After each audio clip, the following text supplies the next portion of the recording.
In today's video, I'm going to teach you how to save an email as a draft in the Gmail app. Whether you're composing a quick note or drafting a more detailed message, it's always helpful to know how to save your progress so you can return to it later without losing any of your hard work. So, let's dive into the step-by-step process. First, open your Gmail app on your mobile device. Make sure you're signed into your account. If you have multiple accounts, select the one where you want to save the draft. Once you're in, look for the Compose button. It's usually a circular icon with a plus sign located at the bottom right corner of your screen. Tap it to start drafting your new email. With the Compose window open, you'll see fields for typing in the recipient's email address, the subject line, and the body of the email. Write down whatever you need to save. You don't have to finish it all at once. That's the beauty of saving it for later. Now, here comes the important part. Say you've written your introduction, but you need to gather some more information before proceeding. You don't have to worry. Simply click the back arrow at the top left corner of your screen. It's located next to the Compose text. Tap this arrow gently. Doing this should automatically save your email as a draft.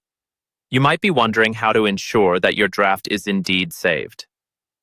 Head over to the main screen of the Gmail app and check the menu icon, which is usually 3 horizontal lines located at the top left corner. Tap these lines to reveal the side menu.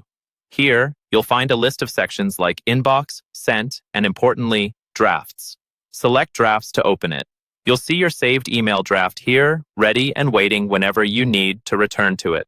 Furthermore, if you ever make additional changes to the email and want to save those updates, you just repeat the same process. You can navigate back to the draft by selecting it.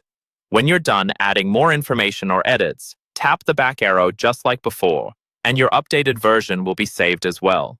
In situations where you decide that the draft is no longer needed, simply open the draft and tap the trash can icon to discard it. Be mindful, though, as this action will remove the draft permanently. This technique is especially useful if you're often on the go or frequently switch between tasks, allowing you to keep your messages organized and finish them at your convenience. Hopefully, this guide provides clarity and confidence. Feel free to revisit this video whenever you need a refresher. Thanks for watching and happy emailing.